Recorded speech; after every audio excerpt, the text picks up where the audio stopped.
안녕하십니까. 사라제이케 이르모토와 함께하는 데일리 크립토 뉴스의 사라입니다. 반갑습니다.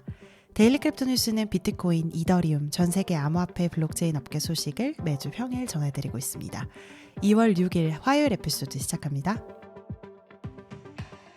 렌조 프로토콜이라는 프로젝트가 커넥스트 네트워크와 협력해서 아이겐레이어에서 최초의 크로스체인 리스테이킹 서비스를 출시했습니다.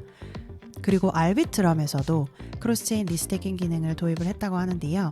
렌조라는 프로토콜은 리퀴드 스테이킹 토큰 LRT를 가능하게 하는 서비스이자 아이겐레이어의 투자 전략 매니저라고 합니다. 렌조는 이더리움 스테이킹보다 더 높은 수익률을 제공하면서 Actively Validated Services AVS를 보호하는 아이겐레이어의 세계의 인터페이스라고도 하는데요. 조금 어려운 개념일 수도 있는데 아이겐레이어로 다시 돌아가셔서 살펴보시면 아이겐레이어는 리스테이킹을 도입한 이더리움 기반의 프로토콜입니다. 이더리움을 스테이킹하거나 유동성 스테이킹 토큰 LST를 리스테이킹하고 추가 보상을 받는 그런 프로젝트였죠. 근데 이 아이겐레이어에 추가 보상을 주는 그런 시스템을 렌조가 구축했다고 보시면 됩니다.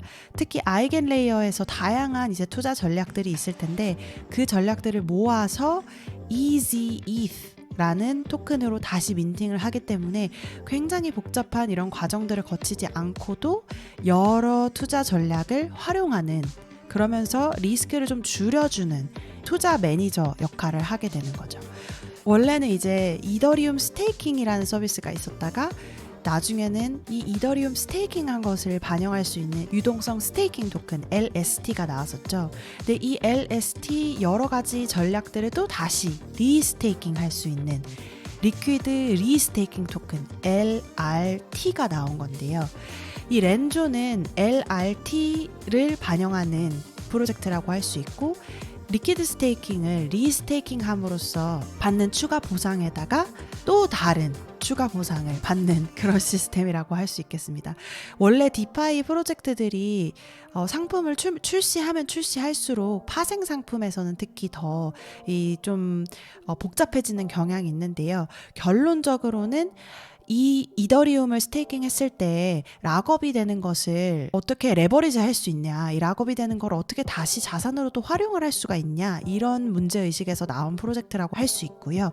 지금 결국에는 스테이킹, 리스테이킹 관련된 이제 리퀴드 스테이킹, 유동성 스테이킹 프로젝트들이 굉장히 많이 나오고 있거든요, 요새. 그래서 LST, LRT 이 키워드를 보시면 요새 지금 시장의 동향을 볼 수 있다고 할 수 있을 정도로 경쟁이 아주 피터지게 진행되고 있습니다. 아이겐레이어도 사실 리스테이킹이라는 개념 때문에 굉장히 혁신적이었었거든요. 근데 여기에서 한 번 더 나아가서 조금 더 파생 상품의 개념으로 다양한 전략을 모아서 투자를 할 수 있다는 개념은 또 새로 나온 거거든요. 그래서 한번 가져와 봤고요. 조금 더 궁금하신 분들을 위해서 잘 설명이 되어 있는 유튜브 영상 에피소드 소개란에 두었으니까요. 한번 살펴보시고요. 네이티브 USDC가 첼로에 출시가 된다고 합니다.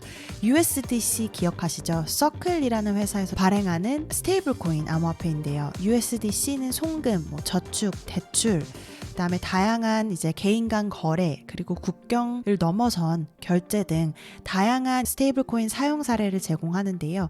이 첼로 생태계에 스테이블 코인을 넣게 되는 그런 상황이 왔습니다. 그래서 첼로 안에서도 기업들과 개발자들이 이제 USDC를 통합해서 바로 디지털 달러로 효율적으로 사용할 수 있게 되고, 첼로는 특히 다양한 블록체인 네트워크 중에서 모바일 관련된 서비스가 잘 되어 있는 것으로 유명하거든요. 그래서 모바일 우선 결제, 그리고 가치 저장 관련된 수많은 사용 사례에 이용될 수 있을 것으로 기대를 하고 있습니다.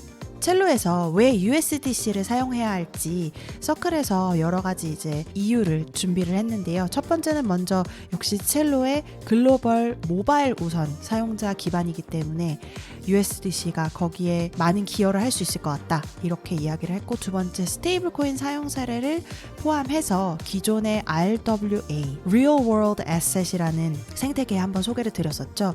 여기에도 USDC가 사용이 될 수 있다. 그 다음에 빠르게 성장하는 앱과 프로젝트들, 첼로 생태계 내의 다양한 네트워크들에도 USDC가 기여를 할 수가 있다. 이렇게 보았고요. 첼로 커뮤니티에서 이후에는 이제 제안이 또 하나 있을 예정인데요. 이 제안의 내용은 첼로 네트워크에서 가스비를 네이티브 USDC로 결제할 수 있도록 하는 것입니다. 요거는 이제 그 생태계에 투표가 이루어져야지 승인이 되는 것이고요. 이렇게 된다면 또 굉장히 혁신적인 개발 사례가 되지 않을까 이렇게 예상을 해봅니다. 이전에도 한번 다뤘듯이 USDC가 탈중앙화 거래소에서 스테이블 코인 거래량의 60% 이상을 차지했었던 거 기억하시죠? 지금 첼로 협력을 통해서 조금 더 그 모멘텀을 계속 이어나가려고 하는 것이 아닌가 이렇게 생각을 해보고요. 여러분들이 사용하시는 특별한 스테이블 코인 있으시면 언제든지 sara@dailycryptonews.net으로 공유해주세요. 그러면 그 스테이블 코인 관련된 뉴스도 한번 전해드려 보겠습니다. 몬테네그로 당국이 테라루나 사태에 관련한 혐의를 받고 있는 한창준 전 테라폼레스 최고 재무 관리자를 한국으로 송환을 했습니다. 현지 시간 5일 토인데스크에 따르면 몬테네그로 당국이 여권 위조 혐의로 권도영 테라폼레스 최고 경영자와 함께 체포된 한 씨를 한국으로 송환을 했다고 하는데요. 한 씨는 6일 오후 2시 인천국제공항을 통해서 입국을 했습니다. 법무부와 서울 남부지검은 경유지에서 한 씨의 체포영장을 집행했고요.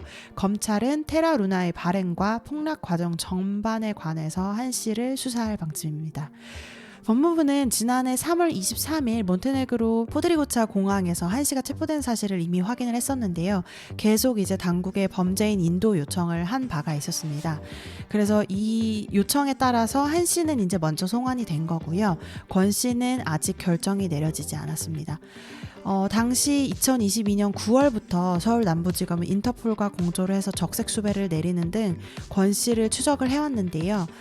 당시에 이제 위조 여권으로 출국을 시도하다가 붙잡힌 것으로 확인이 됩니다. 이 사건은 조금 느리게 진행이 되면서도 계속 이제 진행 중인 사건이거든요. 그래서 한번 계속 보고를 드리겠고요. 그럼 암호화폐 시장 한번 볼까요? 공포와 탐욕 지수를 보시면 64로 어제보다는 살짝 올라간 상태인데요. 계속 한번 지켜보시죠. 여러 촉매제들이 나오고 있으니까 계속 수치는 올라갈 것 같은 예상을 해봅니다. 그리고 오늘 소식을 전하는 한국 시간 오후 6시 기준 현재가 최고 1위는 역시 비트코인이고요. 0.46% 내려간 5,899만 3천 원에서 거래되고 있습니다. 2위는 연파이낸스 0.22% 올라간 974만 5천 원. 3위는 이더리움 0.47% 올라간 319만 7천 원. 4위는 메이커 2.31% 내려간 265만 9천 원. 5위는 BNB 0.17% 올라간 41만 5,600원에서 거래되고 있고요. 6위는 비트코인 캐시 0.03% 내려간 32만 4,700원. 7위는 솔라나 1.79% 내려간 13만 1,600원. 8위는 에이브 1.80% 내려간 11만 4,800원. 9위는 비트코인 SV 0.65% 올라간 10만 100원이고요. 10위는 일루비움 0.30% 올라간 10만 원에서 거래되고 있습니다. 이 정보는 비썸코리아에서 발제했음을 밝힙니다. 비트그리로 넘어가셔서 탑 크립토 게이너 1위 보시면요. 이다볼 다오라는 프로젝트의 티커 IDV라는 토큰이 139.76% 올라간 0.0121달러에서 거래되고 있고요. 탑 크립토 루저 1위는 코라이어트라는 프로젝트 티커 CO 토큰이 99.58% 내려간 0.0000188달러에서 거래되고 있습니다. 오늘 2월 6일 화요일 데일리 크립토 뉴스 소식은 여기까지 전해드립니다. 여러분께서 이용하시는 팟캐스트 플랫폼 유튜브에서 구독, 좋아요, 리뷰 남겨주시고요. 내일 다시 뵙겠습니다. 감사합니다.